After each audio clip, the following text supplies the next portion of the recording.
Mirëmbrëma të gjithëve të nderuar shikues të News 24, ja kur I takojmë si çdo të shtunë së bashku në një episod të radhës të Medicus, ku do të fokusohemi në një temë që shqetëson çdo prind, sëmundjet infektive te fëmijët.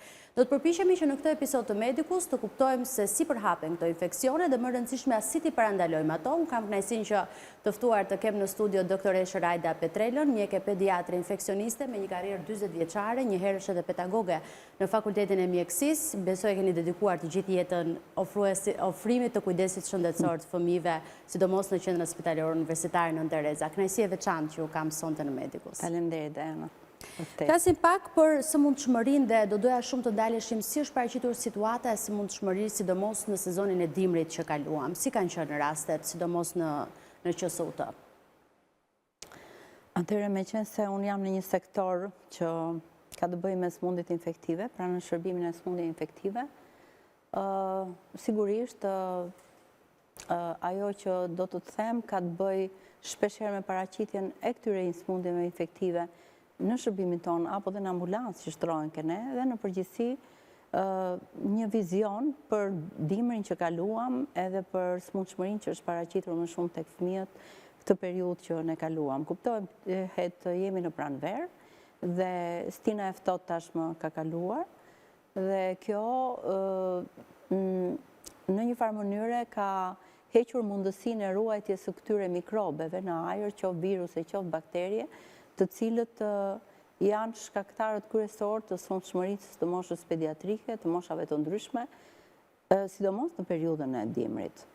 Në periudhën dhjetor-janar, në ambulancën e pranimit tek ne, ka patur një numër të madh paraqitjesh rastesh, sepse kjo ka koresponduar edhe me rastet e shtuara të gripit të zakonshëm stinor, që përgjithsisht e kemi çdo vit, dhe kështu që numri I përgjithshëm I paraqitjeve shtuar sëmundshmërisë me natyrë tjetër ose me origjinë tjetër, shtuar edhe nga rastet me grip, ka bërë që numri I vizitave shpeshherë në ambulancën e pranimit të kalojë 200-250 fëmijë të vizituar brenda 24 orëve, që sigurisht kërkon një menaxhim të mirë të çdo fëmije në kuptimin e drejtimit që duhet marrë. Dhe me thonë të drejtën, ky numër është sepse edhe numri më I madh I pacientëve të Tiranës paraqiten pikërisht në ambulancën e pranimit për kollajllëk për urgjencë, sepse zakonisht mjekët e familjes duhet të tërheqin, të thithin një pjesë të mirë të këtyre fëmijëve për sa I përket shërbimit primar që do të marrin, pra mjekun e familjes që ne I themi, ku bëhet kontakti I parë, kontakti I parë që duhet jetë aty. Por shpeshherë kjo realizohet ose jo, kështu që një pjesë e madhe e fëmijëve vinë si për vizitë për herë të parë në urgjencën e pediatrisë, dhe sigurisht kjo shton fluksin e punës atje dhe shton numrin e paraqitjes të smurëve. Sigurisht që është lehtësi në qoftë se këto fëmijë do paraqiten tek mjeku I familjes për të marrë një mendim për situatën që kanë, dhe pastaj aty klasifikohet kush fëmijë është për të dërguar për konsult, kush fëmijë është me urgjencë për spital, kush është për specialitet të caktuar që të marrë shërbimin e caktuar, dhe kështu që kjo menaxhohet dhe funksionon më mirë në qoftë se do kishim një numër paraqitjesh normal në ambulancat e Kjo mund të variojë edhe nga niveli I panikut që shkaktohet tek prindrit, Kjo është e lidhur edhe me nivelin, sepse shpeshherë fëmijët vinë me një situatë të konvulsioneve febrile, të kësaj sëmundjes tokës që njihet tek njerëzit, dhe kështu që urgjencat pediatrike janë në çdo kohë, dhe kjo nuk parashikon këtë gjë se ku mund të shkojë prindi, sepse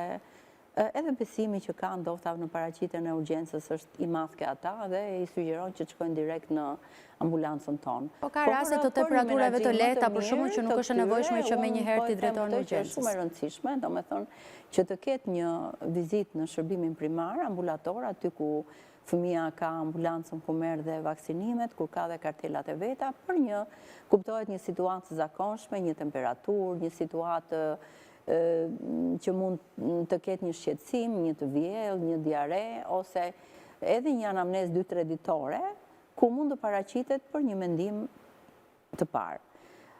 Në qoftë se gjëja nuk shkon mirë, ose mjeku mendon që duhet të bëjë një konsult në spital, atëherë është e udhës që t'i japi rekomandimin dhe të shkojë në spital, ku të paraqitet për konsult sipas ditëve që ne kemi caktuar. Secili nga mjekët e QSUT-s ka ditët e veta të konsultave, ku shikon smurët që vinë me problematikat të caktuara, si që ndodhe ke ne në ditë caktuara ku kemi konsultate smundjeve infektive. E qartë. Çfarë kemi pasur ne më shumë? Po, smundjet më të shpeshta, cilat kanë qenë? Që të hynë. Në këtë periudhë kemi pasur shumë fëmijë me sëmundjen e variçelës, së lijes së dhenve. Besoj që ju e keni dëgjuar, që është një sëmundje e fëmirisë, që prek të gjitha moshat, është një sëmundje virale, shumë karakteristike dhe shumë klasike dhe shumë ngjitse.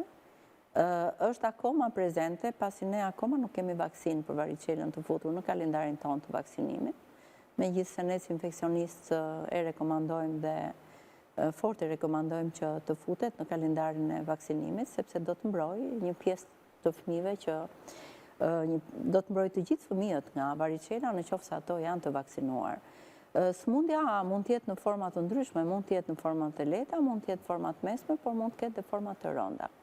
Ajo që kemi vënë ne re kanë qenë kryesisht komplikacionet lidhur me piodermit e lëkurës, duke shkaktuar celulite apo folikulite, apo edhe situatat të tjera më të rënda që kanë të bëjnë me mbi infeksionin bakteriale, mbi infeksionin viral.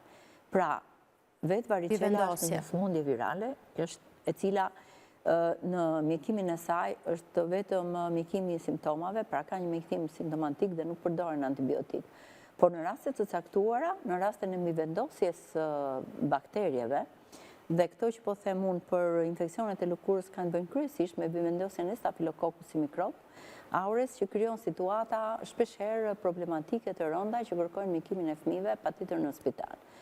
Kemi patur shumë nga këto, edhe hospitalizime kemi pas. Domethënë të këtij lloji, sepse kanë kërkuar mjekim venos për t'i mbështetur, kanë kërkuar asistencë, domethënë intravenoze nëpërmjet të përdorimit të antibiotikëve, sipas vatrës ku ata kanë pasur dhe është dashur antibiotiku i nevojshëm, kështu që këto kanë përbërë një pjesë të paraqitjeve. Po pse ka ndodhur kjo mbivendosje, doktoresha, për shkak të mungesës së higjienës apo mbrojtjes së duhur që është bërë gjatë procesit ku janë infektuar? Në një pjesë të rasteve është edhe për shkak të higjienës së ulës, sepse këto elementë të variçelës në ditët e para kur dalin, kur janë në fazën makulopapuloze, pa u bërë pustula, fëmia ka një prurit të jashtëzakonshëm derisa ato shpërthejnë dhe bëhen në formën e makulave.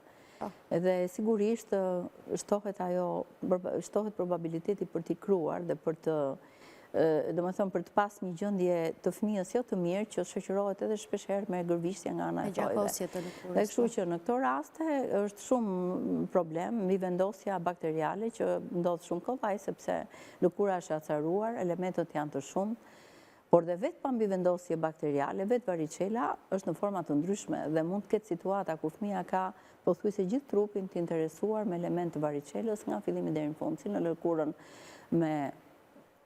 e kokës, në lëkurën me qime, ashtu dhe në gjithë trupin, në faza të ndryshme, sepse varicela ka kronologji në dalje, pra ka disa faza, dhe kështu që në të njëjtën kohë, ne në trupin e fëmijës mund të gjejmë element në fazë makulopapuloze, në fazën e pustulave dhe në fazën e krustave. Kështu që vlerësimi i mirë i kësaj gjendje është shumë e rëndësishme.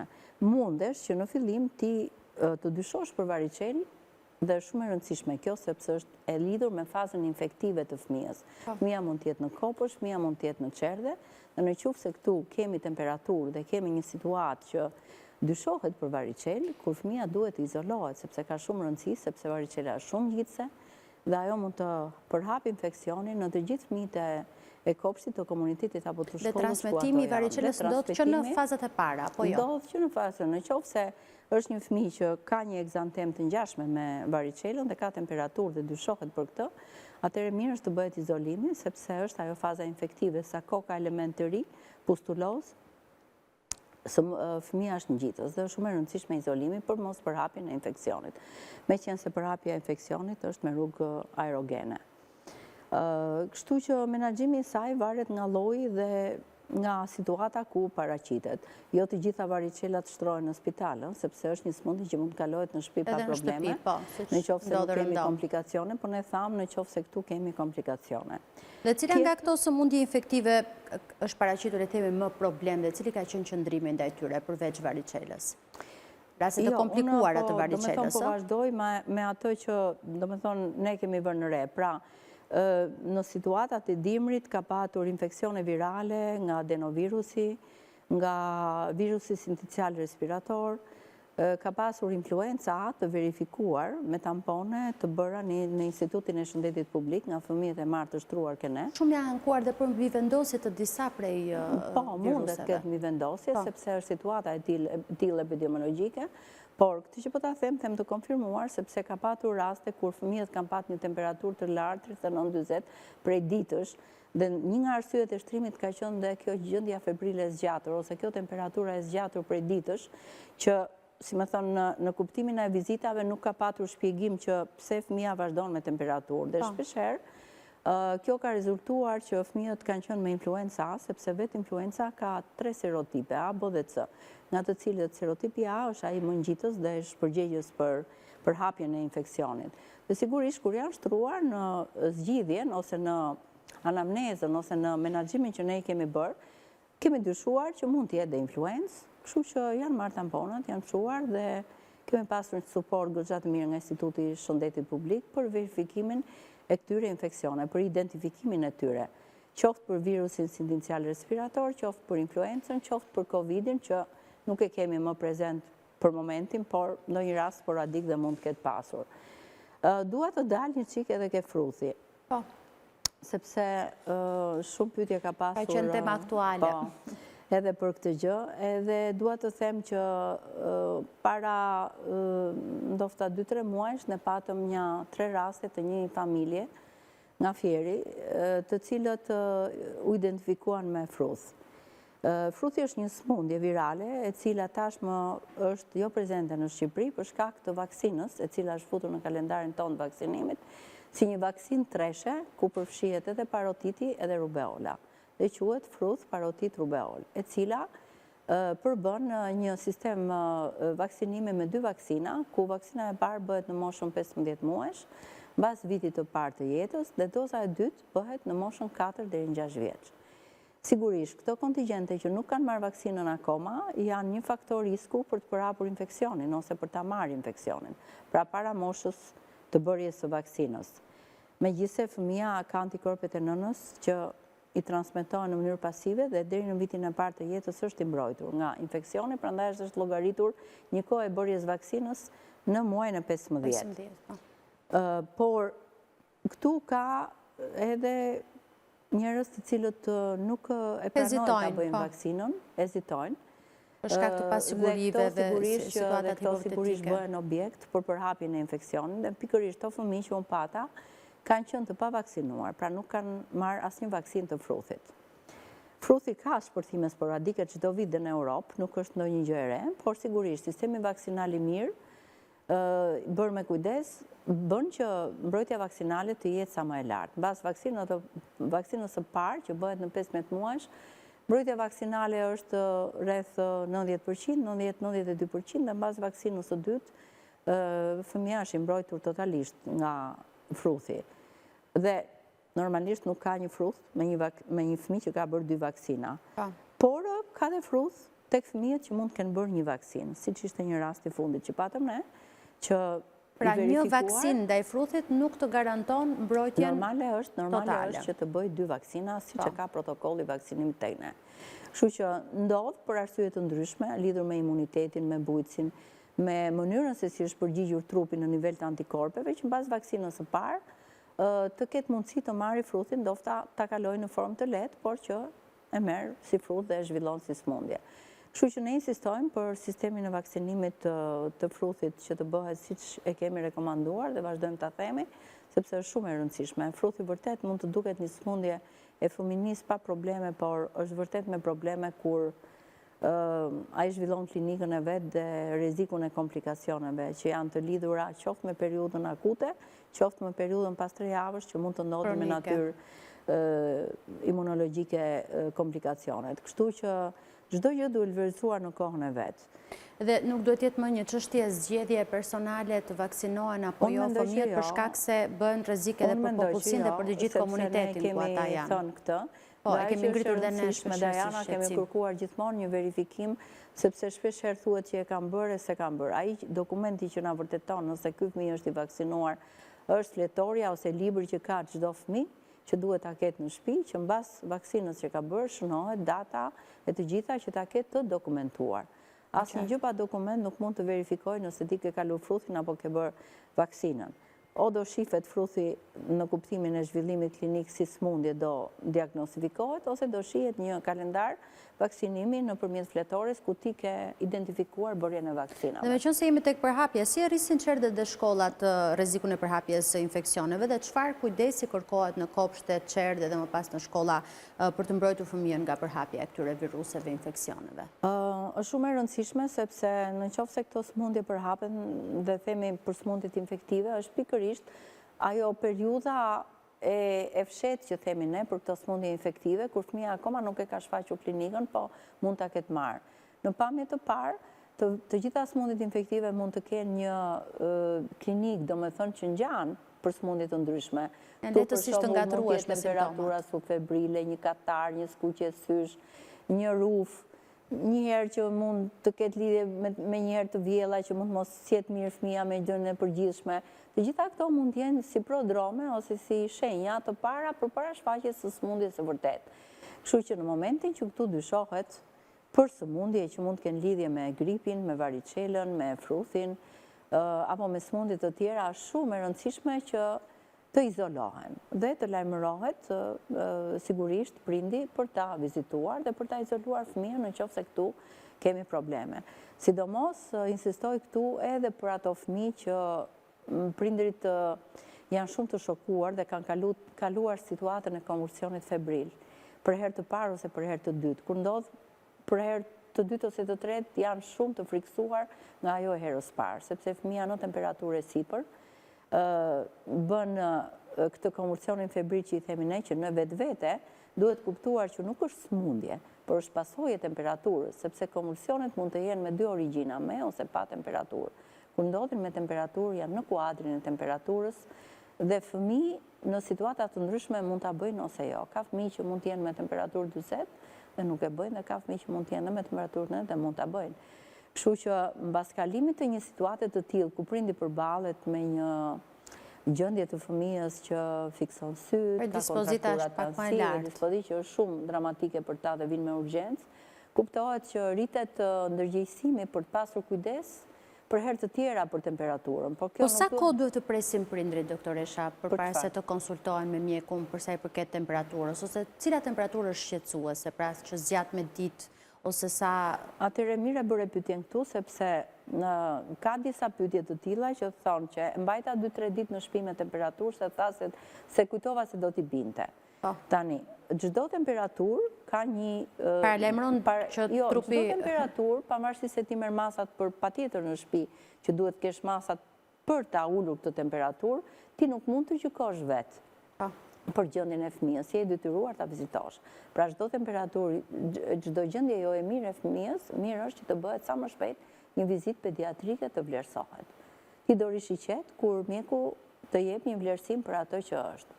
Nuk është fare, domethënë, e këshillueshme që të mbash një fëmijë 2-3 ditë me temperaturë, pa ditur se çfarë ka, ose pa e vizituar dhe pa dhënë këshillat e nevojshme, dhe ta çosh ke mjekun pas 2-3 ditësh, sepse mund të jetë një gjë serioze, mund të jetë një gjë që ka lidhje me një situatë ku duhet të fillohet ose jo një mjekim. Nuk mund të gjykoj prindi nëse fillohet një mjekim apo jo. Duhet ta përsërisim me të madhe që çdo mjekim i filluar, përveç antibiotikëve që mund t'ja japësh, t'i kesh në shtëpi dhe të japësh fëmijës për një temperaturë kundrejt, edhe kjo kundrejt këshillave të caktuara për dozën e përdorimit, sepse mund bëjnë dhe hipotermi kur s'përdoret si duhet, ose mund të mos ja japin sa duhet për peshën që duhet. Prandaj këshillat përkatëse lidhur me përdorimin janë po aq nevojshme sa dhe vizita pediatrike. Për shkak se prindi nuk mund të konsultojë vetë fëmijët, është i detyruar të marrë mendimin nga pediatri. Përpara se të shkojmë dhe te diagnostikimi dhe testimi, që do doja ta trajtonin në pjesën e dytë, qëndrojmë pak te simptomat dhe shenjat e hershme që paralajmërojnë që jemi të infektuar nga infeksion bakterial apo viral. Ku ta dallojmë një infeksion bakterial nga i viral dhe a përdoren antibiotik në gjendjet virale? Atëre, meqense tham që duhet vizita, është shumë e rëndësishme që mjeku i cili bën vizitën pediatrike të orientohet drejt kundrejt kësaj temperatura me aq që mundësi sa ka në një vizitë të përgjithshme pediatrike. Është shumë e rëndësishme që fëmia kur bën vizitën pediatrike të zhvishet i gjithi dhe të shikohet nga fillimi deri në fund. Pra të shikohet fytyra, të shikohet trupi, të shikohen ekstremitetet, të dëgjohet mirë me kujdes, të auskultohet, të shikohet gryka, patjetër, të shikohen veshët, në mënyrë që ti të orientohesh deri diku për gjendjen e tij dhe për dhe të bësh ato përjashtimet e nevojshme. Ato përjashtimin ose të orientimin tonë si pediatër. Nëse ti mendon që këtu është një infekcion që ka lidhje me një virus ose një bakterie, atëherë në qoftë se ti e mendon këtë dhe mendon se situata është serioze dhe shikon që ka të dhëna që shkojnë për një infekcion bakterial, fëmijës mund t'i rekomandosh bërjen e një analizë gjaku komplet dhe atë që quhet PCR, pra proteina C reaktive, që ty të tregon dhe të ndanë nëse është një infekcion viral apo infekcion bakterial.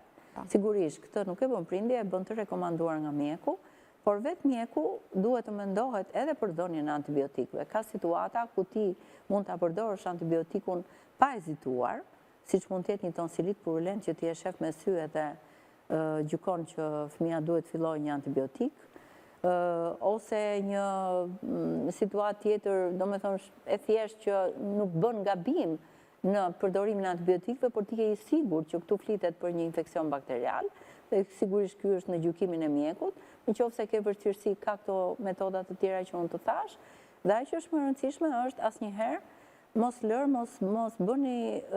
bëni neglizhencë në ndjekjen e fëmijës, sepse fëmia nuk mund të shifet një ditë dhe mos shifet më. Fëmijës kur e shef një ditë dhe ty s'të pëlqen dhe i thua atëherë dhe nëse këtu nuk fillohet gjë, duhet patjetër ta shikosh të nesërmen ose prindi të jetë në kontakt me mjekun e familjes për gjendjen e fëmijës, sepse fëmia në momentin e parë mund të jetë pa probleme, pastaj mund të rëndohet, mund të ketë një temperaturë më të lartë, mund të ketë shenja që kanë lidhje edhe me meningitin. Në një rast të veçantë që nëna nuk e kupton, por duhet patjetër vizita e pediatrit që ti të kuptosh se çfarë mund të ketë të vjedha. Mund të ketë një herë bark, po mund të shtohet bark, mund të dalë diare disa herë mas dite, dhe kështu që është e nevojshme që ti ta ndjekësh, pra ti jesh në dinamik me fëmijën për ndjekjen e tij. A tregojnë gjithmonë të vjedha dhe diarea sinjalizojnë një infekcion serioz apo nëse janë me fluks të shtuar? Është një shenjë e cila mund të ndodhi në situata që kanë lidhje me ose pa sëmundje që mund të zhvillohen më vonë si sëmundje të rënda. Në kuptimin që edhe një gjendje virale, që mund të ketë temperaturë dhe pa komplikacione të tjera, mund të ketë në klinikën e vetë të vjedha të fëmijës, pasi fëmia ndihet i lodhur, i kputur, nuk ka ngrënë si duhet dhe mundet dhe dhënia antipiretikëve t'i shkaktojnë ndonjë të vjedhë. Por e vjedha duhet vlerësuar në raport me gjendjen dhe në raport me shenjat e tjera klinike për atë që është. E qartë. Dhe a ka shenja paralajmëruese të një infekcioni të rënd bakterial, ose cilat mund të jenë këto shenja që paralajmërojnë një infekcion të rënd? Po ka shenja. Shenjat janë të lidhura me një temperaturë të lartë rebele që nuk bie. Me një indeks laboratorik PCR-je për atë që përmenda shumë të lartë, i cili të rezulton me vlera shumë të larta kur ti e bën. Ndonjëherë fëmia në këto raste ka ethe shumë, domethënë atë gjendje të temperaturës që fëmijët e bëjnë normal, disa fëmijë e bëjnë me frisione, i themi ne, ose me ethe me akrocianoz, me ethe të duarve dhe të këmbëve, që sugjeron një infekcion të rëndësishëm që mund të jep dhe sepsis. Në këto raste është shumë i rëndësishëm vlerësimi, sepse në fillim mund mos ta shohësh, po në vazhdim e sipër fëmia mund të ketë rëndim të gjendjes dhe kjo është një gjë shumë e rëndësishme sepse nuk mund ta çosh në shtëpi një fëmijë që e dyshon për një infekcion të rëndë. Qofse ti e dyshon, qofte edhe një për pneumoni, qofte një për otomastoidit, ose të them një infekcion të rëndë siç është meningiti, patjetër që do ta çosh në spital. Do t'i japësh një letër rekomandimi, do ta çosh ke specialisti dhe aty vlerësohet. Pastaj dhe kjo është baraz me shtrim nëse ti gjykon që këtu flitet për një sëmundje të rëndë. E qartë, pra nis me një simptom, më pas me gjithë qëndrimin, mos neglizhencën e prindit, paraqitjen te mjeku i familjes për një konsult dhe më pas tek mjeku pediatër në rastet e urgjencës për ta vizituar ashtu siç duhet. Mirë, do të shkëputemi këtu për pak minuta publicitet, rikthehemi në pjesën e dytë për të folur për testimin, diagnostikimin dhe mënyrat e trajtimit dhe menaxhimit të sëmundjeve infektive tek fëmijët. Qëndroni me ne.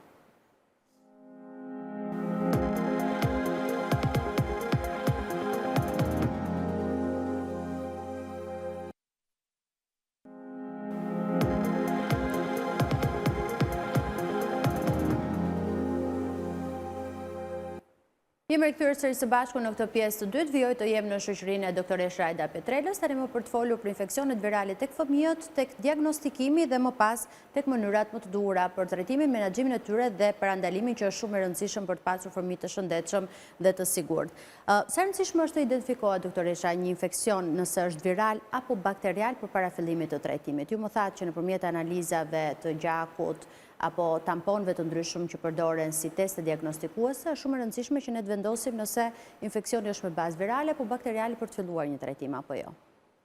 Po, e vërtet. Ti mund të jesh okej ditën e parë kur e viziton fëmijën sepse si je sigurt për këtë gjë, por unë e thash dhe shpar, identifikimi i një vatre kur ti bën vizitën e parë pediatrike, të orienton shumë mirë nëse duhet fillohet antibiotik apo jo. Por jo në të gjitha rastet është i domosdoshëm përdorimi i antibiotikëve. Po, kur është i nevojshëm dhe kur duhet shmangur? Jemi të bindur që kemi të bëjmë me një gjendje virale ose me një situatë ku kemi pasur kontakte me të smur të tjerë ose në kopër dhe në qerë dhe ka patur fëmijë me grip, edhe i kanë mbajtur në shtëpi, në kurse shtëpie për të mos përhapur infeksionin, dhe në qoftë se mendojmë ne mund ta lëmë fëmijën pa antibiotik, vetëm antipiretik, duke parë se si do zhvillohet situata dhe normalisht një influenca bën dekursin e vetë. Do me thonë, bën 2-3 ditë temperaturë, mund të ketë koll, mund të ketë të shtima, mund të ketë ruf, mund të ketë ndonjë të vjell, e të cilat rekuperohen dhe shkojnë mirë pa probleme.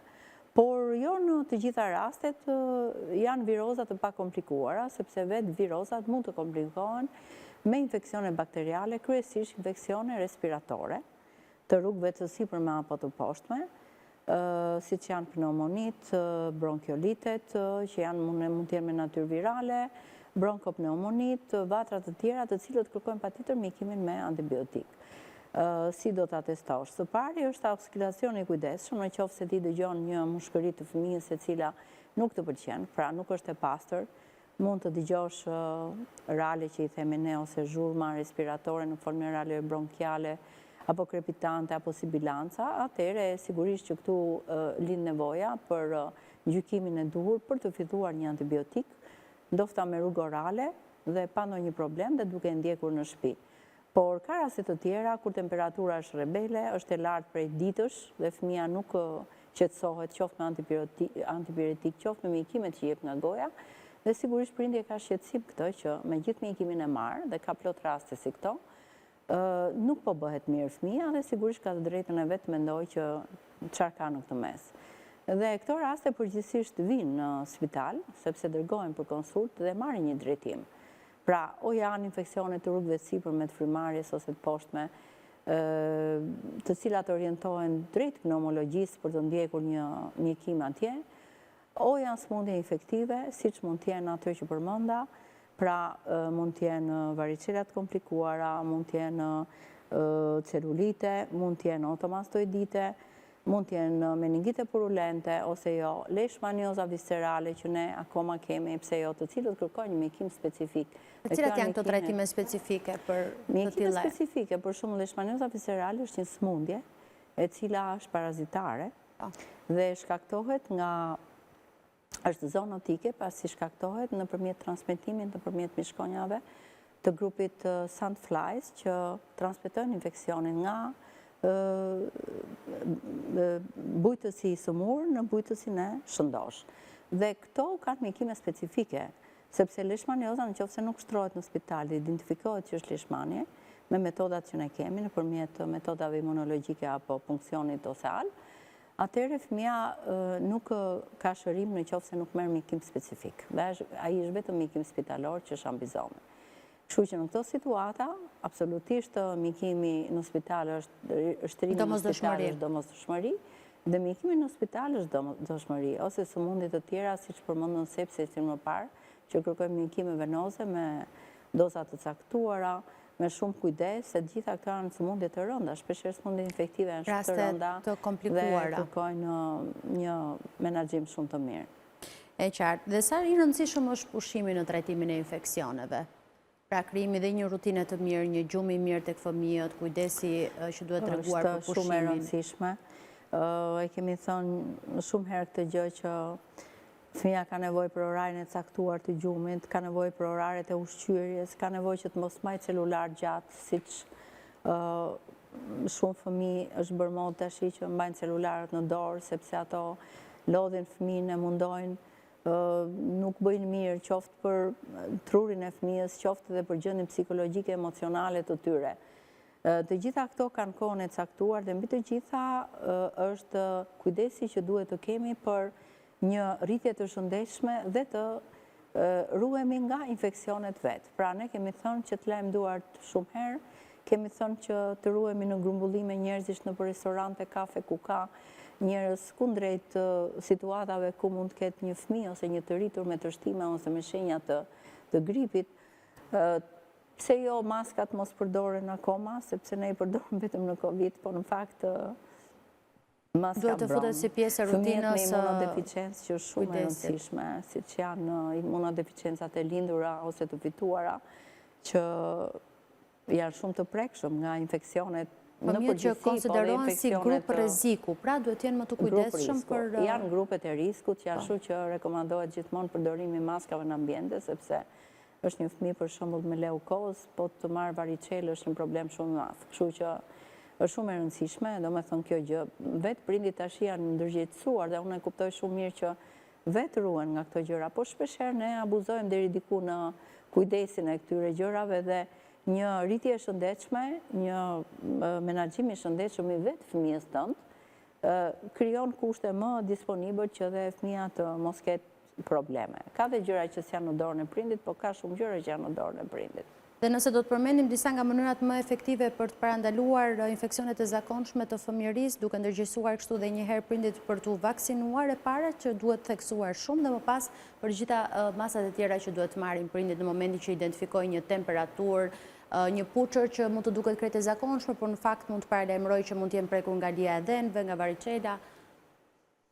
Atëherë një bebe që lind me qumëshgjiri ose jo, ka një numër ditësh 20 ditë ku ndiqet nga neonatologu dhe pastaj ndiqet nga mjeku i familjes dhe nga mjeku pediatër kur ka nevojë. Sigurisht një qumëshgjiri është një benefit shumë i madh për nënat që e kanë dhe është bekim, sepse i rrit fëmijët në mënyrë të shëndetshme dhe shumë i domosdoshëm deri në moshën 6 muaj. Kur kjo nuk ekziston, atëherë mund të zëvendësohet me ushqim artificial, por nuk është kur qumësht nëna, kështu që kjo është shumë e rëndësishme. Pra, është një mjet mbrojtje kundrejt këtyre që ne folëm deri tash, sepse një fëmijë që është me qumëshgjiri ka të transmetuar antikorpe nga nëna dhe ka më pak rrezikshmëri për marrjen e sëmundjeve infektive. Pastërtia dhe higjiena janë shumë të rëndësishme. Vizitat e zakonshme pediatrike, jo vetëm kur fëmia është smur, po edhe për ndjekjen e fëmijës dhe kur është i shëndetshëm healthy. Pra, një fëmijë vizitohet e shkon në konsultor jo vetëm kur është mirë, po dhe për të bërë peshon, dhe për të parë se arritet në gjatësi apo jo. Kur ka kalendarin kur do bëj vaksina, si është gjendja, sepse asnjë fëmijë që është i smur nuk mund të bëj vaksinën. Pra, duhet të vlerësohet mirë gjendja shëndetësore para se të bëj vaksinën fëmia. Të shifet mirë nëse fëmia është mirë apo jo. Asnjë fëmijë që është në situatë smundje nuk duhet bëj vaksinën, duhet qetësohet pastaj të bëj vaksinën. Vaksinat patjetër atë protokoll që ne kemi në kalendarin tonë të zbatoj në mënyrë rigoroze, sepse janë shumë të rëndësishme. Mos abuzojmë në bërjen e vaksinave, mos lidhim autizmin me vaksinën e frutit, sepse është një problem tashmë i njohur. Asnjë verifikim shkencor nuk ka midis vaksinës, bërjes së vaksinës dhe autizmit. Pra nuk ka asnjë arsye që e legjitimon gjithë këtë panikun dhe frikën e prindërve për ne kemi thënë, sepse kemi të drejtë ta themi, sepse gjetje shkencore të kësaj lidhje nuk kemi. Nënat kanë të drejtë të mendojnë dhe të pyesin dhe të sigurohen mirë përpara se të marrin vendime, patjetër. Po duhet të dinë që sistemi i vaksinimit është shumë i rëndësishëm për fëmijët. Pastaj në moshën parashkollore është shumë i rëndësishëm ruajtja dhe mundësia e ruajtjes së fëmijës kur merret vesh që këtu është një infeksion që mund të jetë në komunitet, në mënyrë që ta izolojmë të smurin dhe të marrim masa që të mos përhapet. Po kështu ndodh edhe në shkollë, sepse janë infeksione e komunitetit që përhapen shumë shpejt. Kujdesi i madh duhet për të smurët me imunodeficienca primare të lindura ose të fituara, që kanë edhe një protokoll vaksinimi të veçantë, kanë edhe një ndjekje të veçantë, si që janë dhe smurët me IVAIDS, që kemi ne që ndjekim, në ambulancë, në shërbimin ton të infektivit, të smurët ton që kemi prej vitesh, dhe që kërkojnë një ndjekje dhe ato të kujdesshme në raport edhe me këto që thamë. Megjithatë, ne kemi vizitat të rregullta të tyre, kontrollat të rregullta të tyre, marrje të mjekimeve specifike që janë antiretrovirale që vinë dhe i marrin në infektiv, dhe mendoj që prindit tashmë e din rrugën e tyre më të mirë për fëmijët e tyre. Për të bërë zgjedhjen e duhur. Mirë, ju falenderoj shumë doktoresh Rajda që bashkuat studios e Medicus, ju mirëpres me kënaqësi për diskutuar për temat të tjera që lidhen me shëndetin e të vegjëlve, që çdo prind besoj janë të shqetësuar, ndonjëherë dhe të panikosur lidhur me simptoma të ndryshme që shfaqen jo vetëm gjatë periudhës së dimrit, por përgjatë gjithë vitit. Ju falenderoj, ju përgëzoj dhe uroj shumë suksese në punën tuaj. Faleminderit. Mirë, kemi mbritur kështu në fund të këtij episodi të Medicus, bashkë me mua Dalianën, shihemi sërish të shtunën e ardhshme, deri atëherë kujdesoni për veten, natën e mirë.